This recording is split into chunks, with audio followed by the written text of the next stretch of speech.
Hey everybody, welcome back to my channel. And I am so excited to say that I have officially finished block one of my MBA program at the University of Georgia.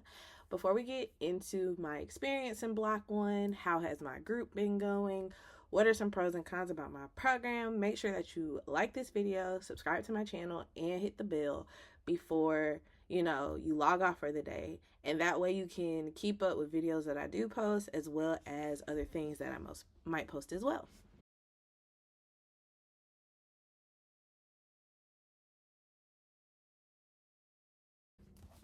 So let's get into how did I do in block one, because there's no use in being like, yeah, I enjoyed block one and not telling you how I did.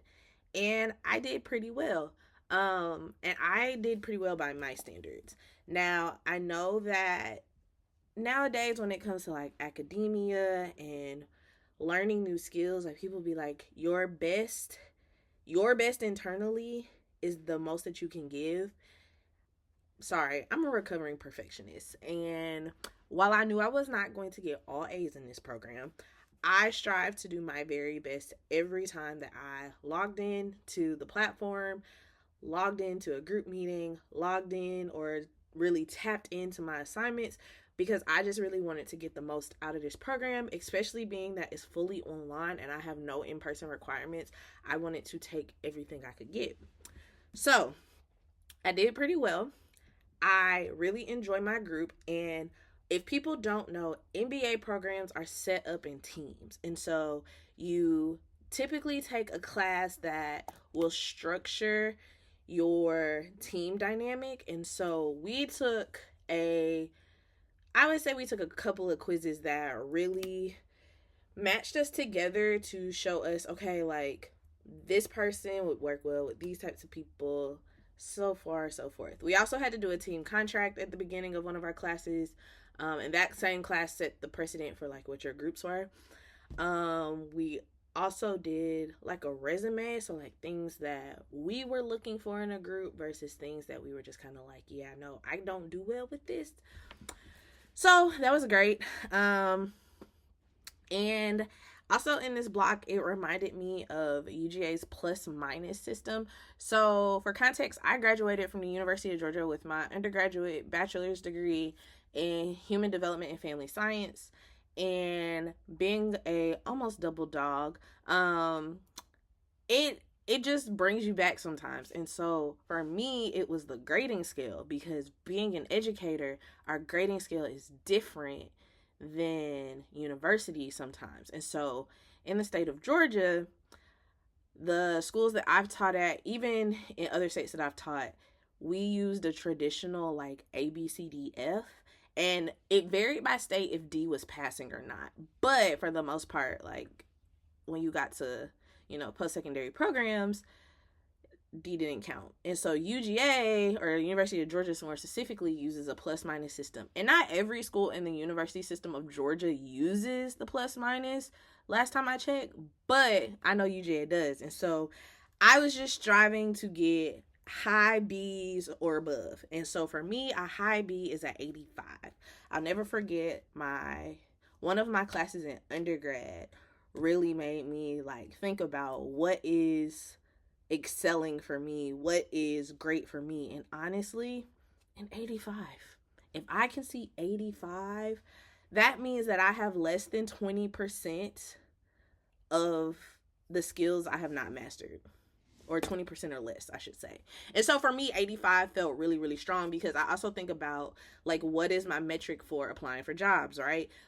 When I look at a job description, I'm like, okay, I might not have this skill, but I have this skill. And so for me, if I come out with 85%, and sometimes depending on the job, it might be 80, but 85% of the job description for me works. And so I took that into academia for all of my master's degrees, and it's worked for me thus far, and I've enjoyed it.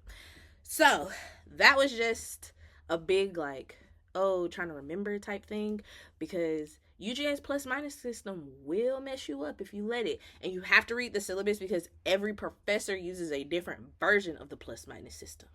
That's the other thing. And so just having to remember those nuances was big. So back to my group. I really enjoy my group. We are make it happen. We are it is what it is. Like, we are going to do the thing and we're going to do it early. I think that's the thing that I appreciate the most, is that we do task early and we can be honest and say, hey, this is a heavy week at work. I'm going to be like the day before. And we set deadlines before things are due, and we always make sure that we balance what we're talking about in our team meeting. And even if we don't have a major assignment, we're still meeting. And that was advice we got in the pre-program like module. It was a webinar. It was like, meet even if you don't have to. And we've done that a couple of times, and I think that it really did change the difference in how we looked at assignments, even when things are like due a month away. And that's the other thing that was a little bit different. My other master's program, so I have a master's of science in college student personnel services, aka higher ed, and then I have a master's of arts in communication with a strategic communications emphasis. And at those institutions, my experience was way different. Like, I had certain things that were due every week. I had certain things that were due every month or by certain points in the semester. With the MBA program, it's a little bit different. One, because the blocks are not 16 weeks. They are 8 weeks. And so you're like, okay, we're on a time crunch and we're trying to figure this out, but we don't have a real assignment due until like next week. Like, we still worked on the assignment. We still were like, all right, we're going to submit early, if anything. Because then the great thing about it is, if we go back and we look at it, we're like, oh, wait, we did something off. Like, you can resubmit. That's the beauty in us meeting the way we meet. And so I really did appreciate that. I have no cons about my group at all. Somebody might be like, well, what's the cons about your group? None. We're a fully online program, like I mentioned before, and this is just one of those things where you have to get to know people over Zoom or Teams or Google Meet. And luckily, the University of Georgia does provide Microsoft Office for us. I don't know if it includes the Teams subscription, but like, using Zoom is not foreign to me. So, and also using Google Meet is not foreign to me. So we just use what we have and we call it a day. We have a standing calendar reminder. Even on the holiday break, I still got my reminder for the group. And it just kind of keeps you in that mindset of like, oh, we're supposed to be meeting, but no, we're on break. And so with the holiday season here, and we're in the thick of it, it's just been a really nice breather. But also, I need to text them because I'm like, oh, hey friends, like, I ain't talked to y'all in a minute. I hope everything's okay. So yeah, that's how block one went. So what classes did I take? I took organizational behavior and I took economics. Whew, y'all, my degrees were not math based. My previous degrees, are human interaction based. They're theory based. And so taking econ was a shift for me. I remember feeling similar in AP Calculus in high school. I remember feeling this way in anatomy and physiology at UGA before I withdrew and changed my major from athletic training. Like, I was gung-ho, y'all. I remember I was gung-ho set on being an athletic trainer. And I said, I'm going to make it because I passed anatomy and physiology 1 by the skin of my teeth. And I kept telling myself, C's get degrees. C's get degrees. Baby, I had to withdraw from all of that. Like, I don't know. It wasn't working for me. It wasn't working. So, I had that same little about econ, but I did well. I got a B+ in econ, which was like an 87 maybe. Again, remember, I said 85 was good for me, so baby, that's an A in my book. And it took a lot for me to really master econ for the 7 to 8 weeks that we were in the class. I had to listen to the lectures repeatedly. I had to YouTube a lot of concepts and listen to them while I was doing work. Like, my subconscious was talking econ. And I was like, okay. And I remember when I first applied to the program, I spoke about how I wanted to use people-centered practices in the world of business. And for me, that connected to finance and accounting. Y'all, I realized finance and accounting might not be my jam. And that is okay. Like, I have line sisters that are CPAs, that are VPs in for banks and small businesses. Some of them are small business owners. Actually, I don't like saying small business. They are business owners. And so, like, there are some people in the world that economics, finance, accounting, like, that is their jam. Econ just reaffirmed for me that although I am an introvert, people-centered practices is what I do. And sometimes that's unfortunate because you're like, when do I get a break? I don't know. But the B plus was like chef's kiss. I remember I used to tell my group, hey, I've listened to this concept like 10 times. Somebody explain it to me in baby terms. And I used to ask that because I wanted to be very clear about what we were talking about. Because I'm not going to show up. And I told myself this a while ago. I am not going to show up and be like, yeah, I know what we're talking about, and be confused. Those days are over. There's no faking it till you make it. I'm going to try my hardest. I'm going to try. I am a try hard. I do not care. You can be like, girl, why are you a try hard? I am a try hard because of instances like this. Like, when I don't try hard, I fail. I fail to the point where I'm like, oh, this is not just a regular failure. Like, this is why did we do this? Like, why did we not try? Like, I start to question why I didn't try. And so I'd rather be a try hard on the front end and then be like, wow, the results might not be A or 90%, but that 87%, I tried my hardest. And so that B plus in econ really made me feel like solidified that I'm in the right program at the right institution. For me, that did it for me, and I was excited. Then I took org behavior.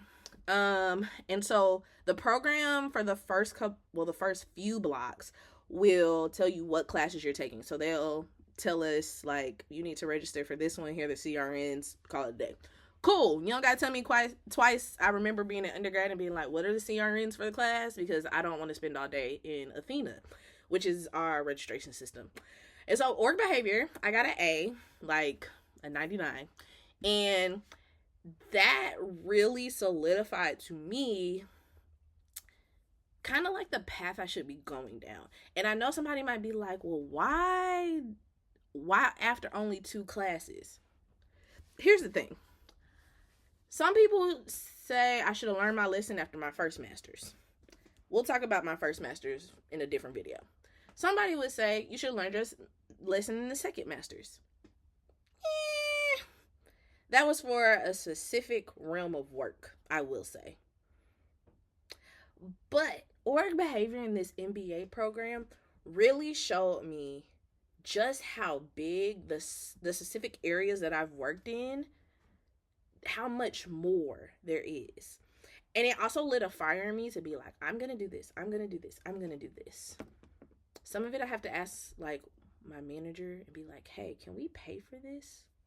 But nonetheless, it's professional development, what I'm thinking about, right? But org behavior really did show me, like, even in my introverted ways, my systems are still ensuring that people get the job done. And I know people talk a lot about, well, AI is going to take over jobs. There are some things that I see AI just won't be able to do. Because somebody has to teach AI to do the things that we're asking it. Did we think about that? Like, you still have to have the people. And so when I think about it, I think of ethical AI, right? And that's what org behavior did for me. I thought of ethical AI. And how do we still keep people at the forefront of all these new systems? And I think the A in org behavior solidified. So I ended up with that. I ended up choosing 2 concentrations. And they say, concentrations don't really mean anything. You just get a certificate. Baby, no, concentrations for me just say, this is what I'm good at. and I'm going to be real good at that. I'm going to be an expert in that field. So I chose operations management and I chose HR leadership. Now, I know a lot of people who work in HR, my sibling being one of them. I could have done a lot of things differently, but I think my MBA is preparing me for more. And I'm the type of person that, yeah, I could probably teach myself, or I could probably go to a few like offhand courses and do X, Y, and Z. But there's nothing like a master's program. And people have asked me why I have not gotten a PhD or an EDD. Y'all don't want to do research. I don't want to write a dissertation. Maybe later on in life, because I said I wasn't going to get 3 masters. I remember vividly saying I was going to get 2 masters. I remember being a intended athletic training major, and I said, well, I'm going to get a master's in athletic training. I'm going to get my doctorate of physical therapy, but I'm also going to get my MBA so that I can open my own practice. I remember saying I'm going to have a bachelor's, 2 masters, and a doctoral degree. Now look at me. A bachelor's and 3 masters. Well, 2 plus 1 on the way. So a doctoral degree may be in my future. I don't know. I'm just not doing that right now. And I don't know how much more student loan money I can borrow. So, hey, I plan on paying it off. I have a great payoff plan. So there's that. But yeah, org behavior solidified my concentrations for me. And it just like rays out the sun was just like, oh, okay. And I've realized when I've had those moments that is when I tend to flourish. And that is when I tend to do better. So yeah, I chose 2 concentrations, and I got an A in org behavior, and I got a B+ in econ. And I'm very proud of me. Shout out to me because I did it. So what are the pros about being in a fully online program? The flexibility. Like, if you think about just the things that you may or may not do in your free time, right? And one of my high school classmates posted a meme that says, you don't have more free time, so why are you going to go get another degree? I don't know. Black woman trope. I don't know.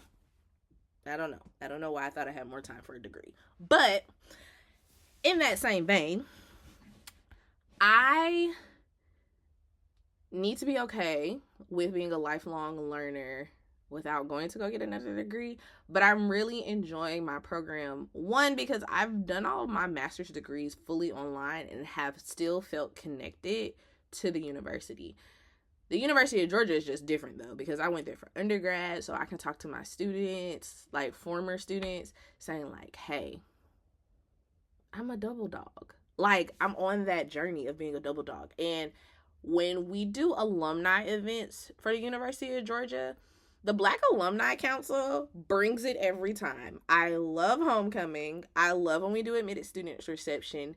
And when I get up there and I can say that I'm a grad of the College of Family and Consumer Sciences and Terry College of Business, like, you're not going to be able to tell me anything. Like, I'm that girl. I am that girl. Don't play with me. And so I just love, like, when I see all this Black excellence, when we're standing around a room and we're saying, my name is X, Y, and Z, and I am a XXX degree holder from the University of Georgia. Like, we're saying our years. And one of my favorite alumni, who was my mentor in undergrad, she has 4 degrees from the University of Georgia. We don't have many quadruple dogs. I think we have 2, maybe 3. We don't have a lot of triple dogs. So that's why I said, do not hold me getting a doctoral degree, me saying that I'm not going to get a doctoral degree against me. Because your girl just might be like, I want to be a triple dog. And people will be like, you just want to go back to the University of Georgia? Absolutely. Those are the best years of my life. Well, not the best, but some of the best years of my life. I love the university. I do. And I love the programs that I support. Sue me. Okay? So, there's that. And online programs get a bad rep. I really want people to understand, like, there is an affordability factor to online programs. Like, all of us just cannot get up and move. I have a full-time job. I cannot get up, tell my husband, hey, we moving across the country for me to go to school here. He would be like, what? He'd be like, yeah, when we didn't have other responsibilities, maybe. Like, maybe. But bro, what? Like, you funny. And so I like that Power 4 institutions, so that's SEC, ACT, Big 10, and Pac 12. Maybe. I don't know. I don't know my conferences like that. I just know SEC, so there was that. But schools with notoriety that often end up on like the 100 best colleges list, or colleges that are very specialized. I am glad to see that they are leaning into online degrees. I'm glad to see it because, again, there is that affordability piece, and that is that connection to other communities that they may not reach. And I think people don't understand that when you're looking at just post-secondary access in general, people are thinking about what are the different geographic regions that we have. That is a part of diversity. And I'm not trying to make this a DEI conversation, but I don't think people realize that. Like, saying somebody from Georgia is going to Princeton, those are two very different types of environment. Saying somebody from Florida is going to the University of Iowa, like, what made you choose Iowa? Like, admissions officers are looking at that. They're looking at, okay, if we're getting X amount of students from this country and this amount of students from that country and this percentage of students from this state, that is diversity. And I think that people forget that the power of an online degree is not saying like you're lazy. It's not saying that you're not capable. It is literally saying that you as an individual value that institution and you want to be amongst their alumni hood. You want to be in their alumni base because you see what they have done with all the gifts and talents that they were so blessed to educate. And I think if we think about that, like, people will stop looking at online degrees like, oh, that's nothing.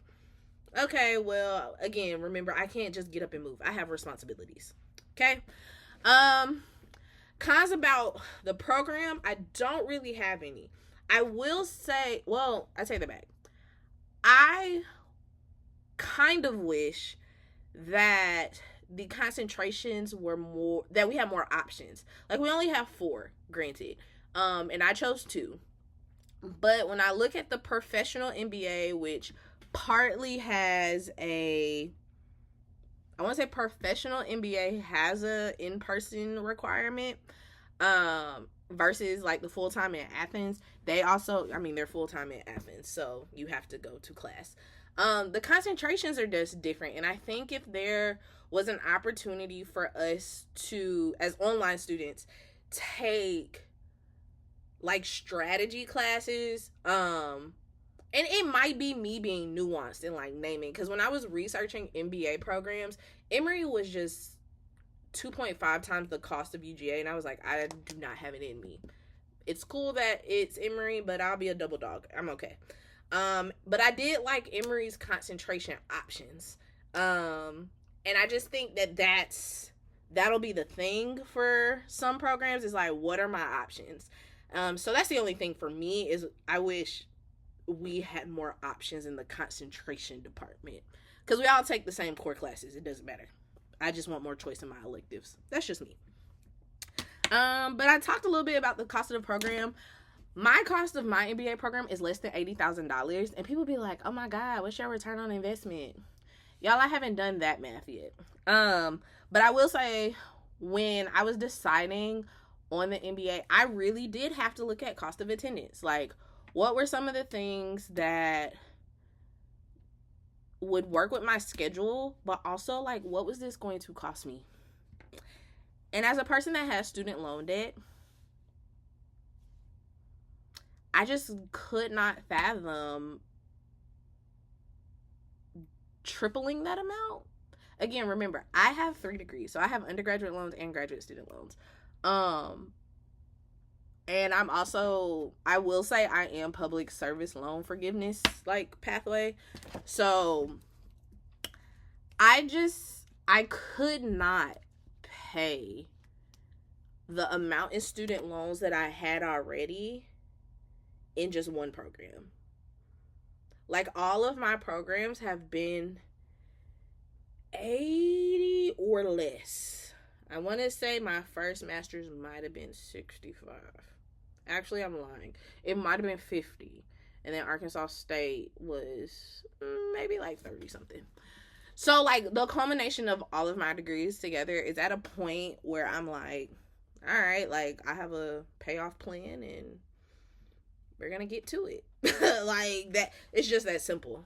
I mean, I have the ability to tutor, I have the ability to proofread. Like, I can do a lot of things because I also am a certified English teacher.